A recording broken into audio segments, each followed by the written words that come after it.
आज सुनते हैं गुरुवार की व्रत कथा। दोस्तों, प्राचीन काल की बात है। किसी राज्य में एक बहुत बड़ा प्रतापी और दानवीर राजा राज करता था। वह प्रत्येक गुरुवार को व्रत रखता और भूखे और गरीबों को दान देकर पुण्य प्राप्त करता। लेकिन यह बात उसकी रानी को अच्छी नहीं लगती। वह ना तो दान देती और ना ही व्रत करती और राजा को भी ऐसा करने से मना करती थी। एक बार राजा शिकार खेलने के लिए वन में चले गए। महल में रानी और दासी थी। उसी समय बृहस्पति देव साधु का रूप धारण करके राजा के दरवाजे पर भिक्षा मांगने आए। साधु ने जब रानी से भिक्षा मांगी तो रानी ने कहा, हे साधु महाराज, मैं इस दान पुण्य से तंग आ गई हूँ। आप कोई ऐसा उपाय बताएं जिससे कि सारा धन नष्ट हो जाए और मैं आराम से रह सकूं। साधु के रूप में बृहस्पति देव ने कहा, हे देवी, तुम तो बहुत ही विचित्र हो। संतान और धन से कभी कोई दुखी होता है? अगर अधिक धन है तो इसे शुभ कार्यों में लगाओ। कुंवारी कन्याओं का विवाह कराओ, विद्यालय और बाग बगीचों का निर्माण कराओ। ऐसा करने से तुम्हारे दोनों लोग सुधर जाएंगे। परंतु साधु की इन बातों से रानी को खुशी नहीं हुई। उसने कहा, मुझे तो ऐसे धन की आवश्यकता है ही नहीं जिसे मैं दान में दूं और जिसे संभालने में मेरा सारा समय नष्ट हो जाए। तभी साधु ने कहा, यदि तुम्हारी ऐसी ही इच्छा है तो जैसा मैं कहता हूँ तुम वैसा ही करना। गुरुवार के दिन तुम अपने घर को गोबर से लीपना, अपने बालों को पीली मिट्टी से धोना और बाल धोते समय स्नान कर लेना। राजा से कहना कि वो गुरुवार को हजामत बनवाए, भोजन में मांस मदिरा खाए, कपड़ा धोबी के यहाँ धुलने भेजना। इस प्रकार 7 बृहस्पतिवार ऐसा करने से तुम्हारा सारा धन नष्ट हो जाएगा। इतना कहकर साधु रूपी बृहस्पति देव अंतर ध्यान हो गए। साधु के कहे अनुसार बातों को पूरा करते हुए रानी को केवल 3 ही बृहस्पतिवार बीते थे कि राजा की सारी धन संपत्ति नष्ट हो गई और भोजन के लिए भी राजा रानी का परिवार तरसने लगा।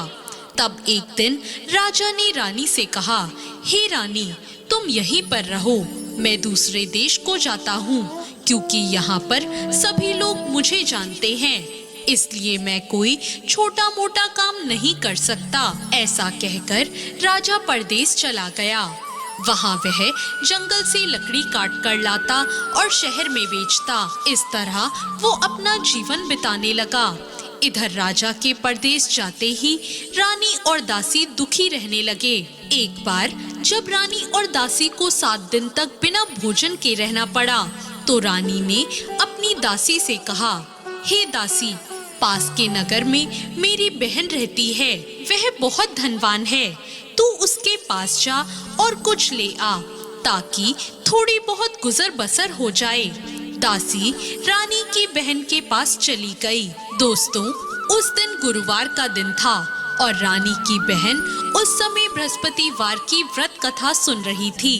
दासी ने रानी की बहन को अपनी रानी का संदेश दिया, लेकिन रानी की बड़ी बहन ने उसे कोई उत्तर नहीं दिया।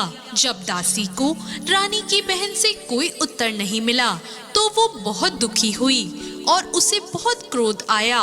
दासी ने वापस आकर रानी को सारी बात बता दी।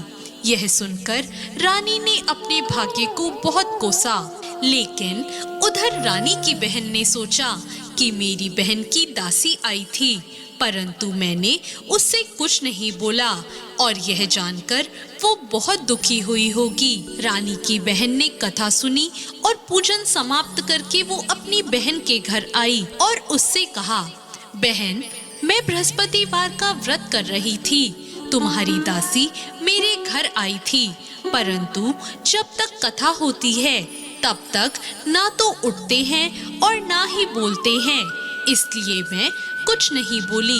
अब तुम बताओ, दासी यहाँ क्यों आई थी? रानी ने कहा, बहन, मैं तुमसे क्या छुपाऊं? हमारे घर में खाने को अनाज तक नहीं है।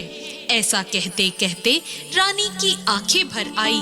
उसने दासी समेत पिछले 7 दिनों तक भूखे रहने की अपनी बात बताई। रानी की बहन ने ये सब जानकर कहा, देखो बहन, भगवान बृहस्पति देव सबकी मनोकामना पूर्ण करते हैं।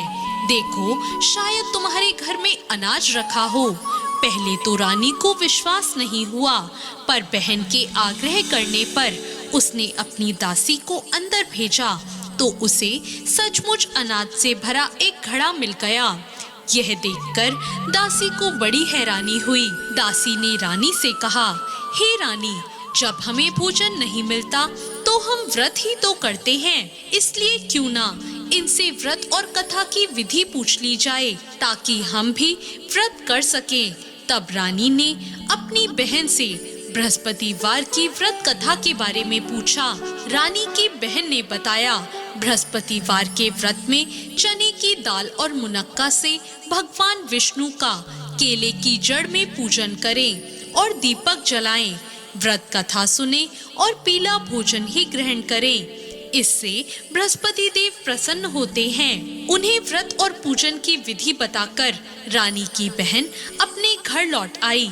7 दिन के बाद जब गुरुवार आया तो रानी और दासी ने व्रत रखा। घुड़साल में जाकर चना और गुड़ भी लेकर आई। फिर उससे केले की जड़ और विष्णु जी का पूजन किया। अब पीला भोजन कहाँ से आए, इस बात को लेकर दोनों बहुत दुखी थी, लेकिन उन्होंने व्रत रखा था, इसलिए बृहस्पति देव उनसे प्रसन्न थे। इसलिए वो एक साधारण व्यक्ति का रूप धरकर 2 थालों में सुंदर पीला भोजन दासी को दे गए।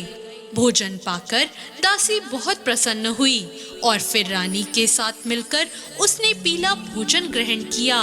उसके बाद वे सभी गुरुवार का व्रत और पूजन करने लगी। बृहस्पति भगवान की कृपा से उनके पास फिर से धन संपत्ति आ गई, परंतु रानी फिर से पहले की तरह आलस करने लगी। तब दासी ने कहा, देखो रानी, तुम पहले भी इस प्रकार आलस से किया करती थी।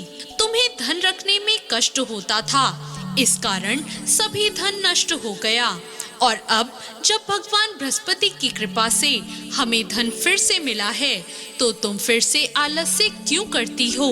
रानी को समझाते हुए दासी ने कहा, बड़ी मुसीबतों के बाद हमने इस धन को पाया है, इसलिए हमें दान पुण्य करना चाहिए, भूखे मनुष्यों को भोजन कराना चाहिए और धन को शुभ कार्यों में खर्च करना चाहिए, जिससे तुम्हारे कुल का यश बढ़ेगा, स्वर्ग की प्राप्ति होगी और तुम्हारे पितृ भी प्रसन्न होंगे। दासी की बात मानकर रानी अपना धन शुभ कार्यों में खर्च करने लगी, जिससे पूरे नगर में उसका यश फैल गया। दोस्तों, ये थी बृहस्पतिवार की व्रत कथा। बृहस्पतिवार व्रत कथा के बाद श्रद्धा के साथ आरती करनी चाहिए, जिसके बाद प्रसाद बांटकर उसे ग्रहण करना चाहिए। दोस्तों, कथा अच्छी लगी हो तो वीडियो को लाइक जरूर करें और साथ ही हमारे चैनल को सब्सक्राइब करना ना भूलें। धन्यवाद।